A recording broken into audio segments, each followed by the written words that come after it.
Good morning everyone, welcome to civil services study. 30 March 2021 है आज और फोकस करते हैं अपने पहले टेस्ट पर करंट अफेयर्स का। ठीक है, प्लेलिस्ट इस टेस्ट सीरीज़ की बना रखी है, वहाँ पर आप टेस्ट नंबर 1 से लेकर इस टेस्ट तक पहुँच सकते हो। तो चलिए स्टार्ट करते हैं। तो क्वेश्चन नंबर 1 पर आ जाइए। हाल ही में किस देश के शेयरों ने एम कैप मतलब बाजार पूंजीकरण के मामले में सबसे अधिक लाभ अर्जित किया है? बांग्लादेश, भूटान, श्रीलंका या उपरोक्त में से कोई नहीं। देखिए, भारत का कोई भी पड़ोसी देश नहीं है, खुद भारत ही है। ठीक है, ऑप्शन नंबर डी हो जाएगा फिर इसका आंसर। तो भारतीय शेयरों ने हाल ही में एम कैप मतलब बाजार पूंजीकरण के मामले में सबसे अधिक लाभ अर्जित किया है और कोविड के कारण उपजे सामाजिक आर्थिक उथल पुथल और आर्थिक अनिश्चितताओं से अपरिवर्तित रहने वाली शेयरों की रैली, ठीक है, की ताकत को जो है रेखांकित करते हुए भारतीय शेयरों ने इस वित्तीय वर्ष में बाजार पूंजीकरण के मामले में दुनिया के शीर्ष 10 देशों के शेयरों की तुलना में सबसे बेहतरीन प्रदर्शन किया है और भारत का जो सकल बाजार पूंजीकरण है इस वित्तीय वर्ष में डॉलर के संदर्भ में 88% बढ़ा है। ठीक है, 88% बढ़ा है।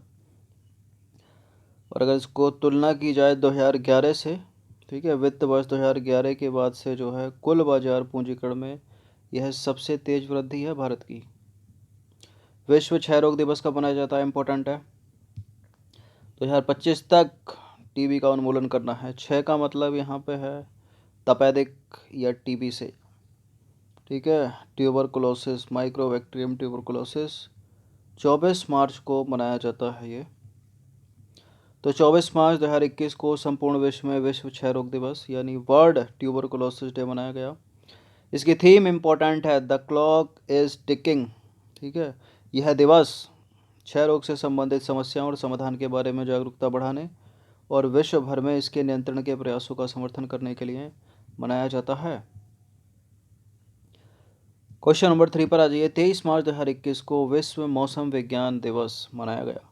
वर्ष 2021 में इस दिवस का मुख्य विषय क्या था, मतलब थीम क्या थी?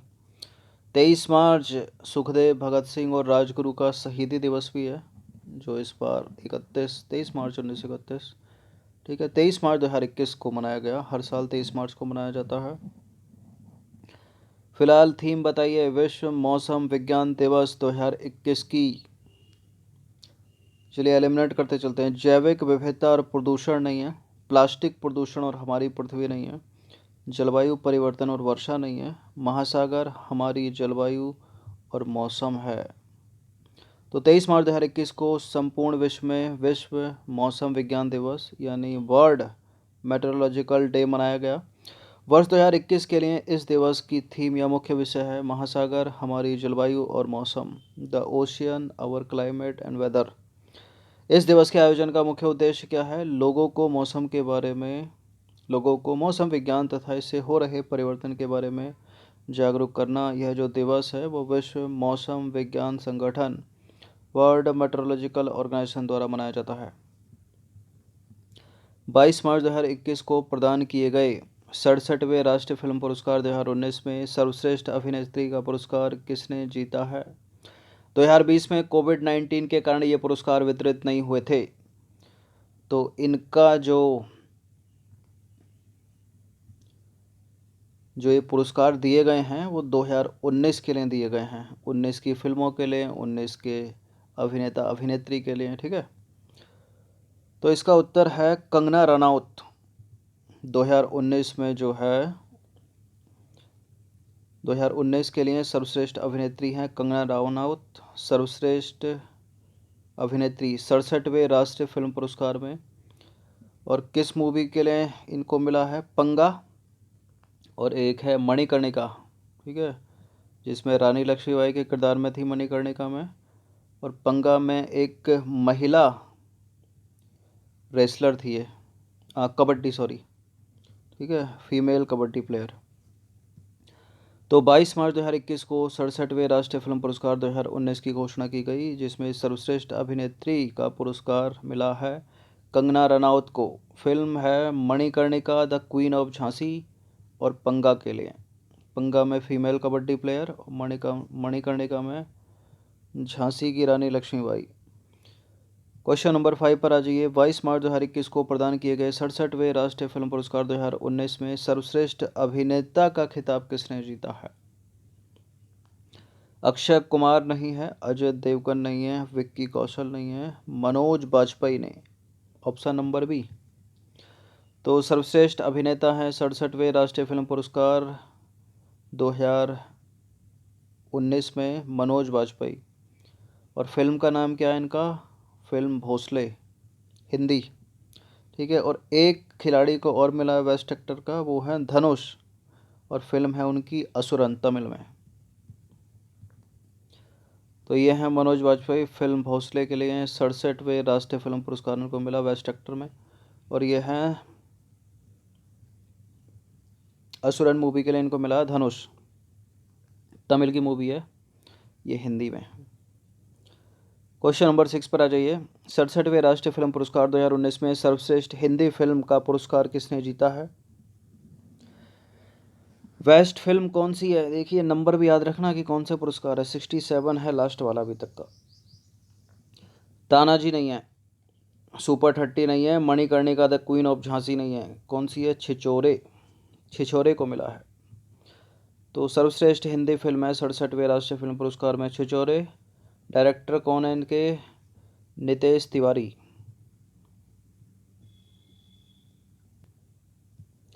क्वेश्चन नंबर 7 पर आ जाइए। 22 मार्च 2021 को केंद्र सरकार ने वर्ष 2020 के लिए गांधी शांति पुरस्कार की घोषणा की। वर्ष 2020 का यह पुरस्कार किसे प्रदान किया जाएगा? बताइए। 2019 और 20 दोनों के पुरस्कार की घोषणा की गई है। 19 का किसी और को मिला है और 20 का किसी और को। 19 का मिला है बांग्लादेश के पहले प्रधानमंत्री रहे, फिर राष्ट्रपति भी रहे, शेख मुजीबुर रहमान को। 20 का मिला है गांधी शांति पुरस्कार। तो 22 मार्च 2021 को केंद्र सरकार द्वारा वर्ष 2019 के लिए और वर्ष 2020 के लिए गांधी शांति पुरस्कार की घोषणा की गई। और वर्ष 2019 का ये जो पुरस्कार मिला है वो मिला है ओमान के दिवंगत सुल्तान काबूस बिन सैद अल सैद को। ठीक है। क्यों मिला है उन्हें यह पुरस्कार? उनके अहिंसक और अन्य गांधीवादी तरीकों के जरिए सामाजिक, आर्थिक और राजनीतिक परिवर्तन में उत्कृष्ट योगदान देने के लिए। और वर्ष 2020 का यह पुरस्कार मिला है गांधी शांति पुरस्कार बांग्लादेश के संस्थापक और प्रथम राष्ट्रपति बंगबंधु शेख मुजीबुर रहमान, और प्रथम प्रधानमंत्री भी थे ये। अब देखिए इस पुरस्कार के लिए जो जूरी की अध्यक्षता की थी वो की थी अपने प्रधानमंत्री ने। देखिए यह पुरस्कार जो है भारत सरकार द्वारा दिया जाने वाला एक वार्षिक पुरस्कार है, जिसे वर्ष 1995 से जो है प्रदान किया जा रहा है। इस पुस्तक की स्थापना जो है, इस पुरस्कार की स्थापना महात्मा गांधी द्वारा 125वीं जयंती पर की गई थी। और महात्मा गांधी का जन्म कब हुआ था यह तो आपको पता ही होगा। क्वेश्चन नंबर 8 पर आ जाइए। फिलहाल दो स्टेटमेंट के साथ बताना कि इनमें से कौन सा करेक्ट होगा। पहला स्टेटमेंट है डाउन सिंड्रोम। डाउन सिंड्रोम के बारे में आपने सुना होगा। ठीक है। आपने क्लाइनफेल्टर सिंड्रोम के बारे में सुना होगा। हीमोफीलिया वर्णांधता के बारे में सुना कि नहीं सुना? तो डाउन सिंड्रोम एक जेनेटिक डिसीज़ है, एक अनुवांशिक रोग है जो कि क्रोमोसोम 21 में एक अतिरिक्त क्रोमोसोम के जोड़ने की उपस्थिति के कारण होता है। 21 मार्च 2021 को संपूर्ण विश्व में विश्व down syndrome world down syndrome day मनाया गया था। क्या बताइए? क्या डाउन सिंड्रोम एक अनुवांशिक विकार है जो कि क्रोमोसोम 21 में एक अतिरिक्त क्रोमोसोम के जोड़ने की उपस्थिति के कारण होता है? बिल्कुल। 46 के स्थान पर बालक में 47 गुणसूत्र होते हैं। अब जो नॉर्मल स्थिति तो ये है, अब ये तो अब नॉर्मल हो गई ना। अब चूँकि अब नॉर्मल हो गई तो जो बच्चा होगा वो भी अब नॉर्मल ही होगा। ठीक है।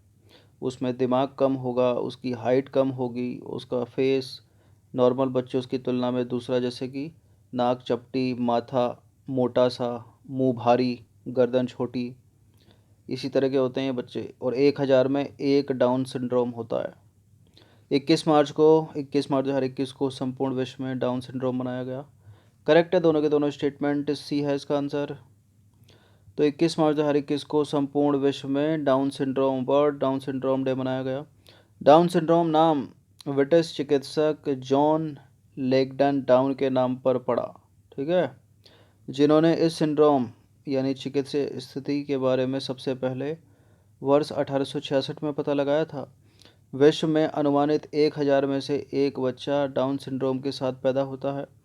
क्या होता है डाउन सिंड्रोम? देखिए, डाउन सिंड्रोम एक आनुवंशिक विकार है जो कि क्रोमोसोम 21, क्रोमोसोम का मतलब गुणसूत्र है, गुणसूत्र 21 में एक अतिरिक्त गुणसूत्र के जोड़ने की उपस्थिति के कारण होता है। अधिकांश लोगों की सभी कोशिकाओं में 46 गुणसूत्र होते हैं, ठीक है, लेकिन डाउन सिंड्रोम से पीड़ित लोगों में या बच्चे में 46 के स्थान पर एक अतिरिक्त गुणसूत्र होता है, यानी उसमें 47 गुणसूत्र होते हैं, और इसके कारण वे अलग दिखते हैं तथा अलग तरीके से सीखते हैं। अब नॉर्मल होते हैं वो बच्चे। क्वेश्चन नंबर 9 पर आ जाइए। 18 मार्च 2021 को किसने राष्ट्रीय सुरक्षा गार्ड, नेशनल सिक्योरिटी गार्ड के महानिदेशक के रूप में पदभार ग्रहण किया है? कौन है?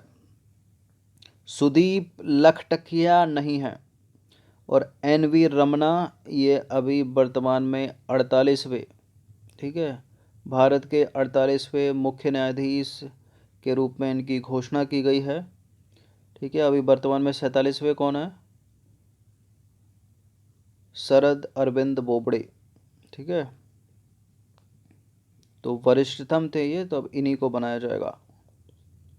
48 chief justice of India, 48 CGI NV. Ramana, नाम याद रखिएगा इनका।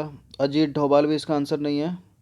M.A. गणपति राष्ट्रीय सॉरी राष्ट्रीय सुरक्षा गार्ड NSG के नए महानिदेशक के रूप में पदभार ग्रहण किया है M.A. गणपति ने। तो 18 मार्च 2021 को वरिष्ठ IPS अधिकारी M.A. गणपति ने राष्ट्रीय सुरक्षा गार्ड यानी NSG, नेशनल सिक्योरिटी गार्ड के महानिदेशक के रूप में पदभार ग्रहण किया है। ये नाम याद रखिएगा, M.A. गणपति। देखिए, उनका जो कार्यकाल है वो 29 फरवरी 2024 तक रहेगा। इससे पहले वे नागर विमानन सुरक्षा ब्यूरो में महानिदेशक के रूप में कार्यरत थे, और इस पद पर वह अतिरिक्त प्रभार देख रहे S.S. देसवाल का स्थान लेंगे, ठीक है। अब देखिए, NSG की स्थापना की अगर बात की जाए तो 1986 में हुई थी। क्यों हुई थी? आतंकवादी तथा अपहरण जैसी घटनाओं से निपटने के लिए संघीय आकस्मिक बल के रूप में। इसका हेडक्वार्टर कहाँ पर है NSG का? मानेसर, गुरुग्राम, ठीक है, गुरुग्राम के मानेसर में। और गुरुग्राम कहाँ पर है? हरियाणा। तो हरियाणा, गुरुग्राम, मानेसर। क्वेश्चन नंबर 10 पर आ जाइए। 16 मार्च 2021 को भारतीय क्रिकेट कंट्रोल बोर्ड यानी BCCI ने किसे IPL के लिए आधिकारिक पार्टनर नियुक्त किया है? कुछ पुराने पार्टनर होते हैं, ठीक है, जो स्पॉन्सरर होते हैं वो तो रहते ही हैं। जो नया जुड़ता है हर साल, जैसे 2021 के लिए कोई नया होगा इसमें, अब 22 जूस लाकर कलम रद्द कर देना, ठीक है।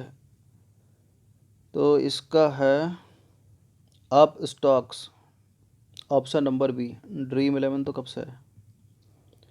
तो देखिए, अप स्टॉक्स है 2019-2021 का नया पार्टनर IPL के लिए। तो 16 मार्च 2021 को भारतीय क्रिकेट कंट्रोल बोर्ड यानी BCCI ने अप स्टॉक्स को IPL के लिए आधिकारिक पार्टनर नियुक्त किया है। Indian Premier League IPL governing council ने IPL के लिए आधिकारिक पार्टनर के रूप में भारत की अग्रणी और तेज़ी से बढ़ती डिजिटल ब्रोकरेज फर्मों में से एक अप स्टॉक की घोषणा की है। अप स्टॉक के सह संस्थापक और CEO का नाम क्या है? रवि कुमार।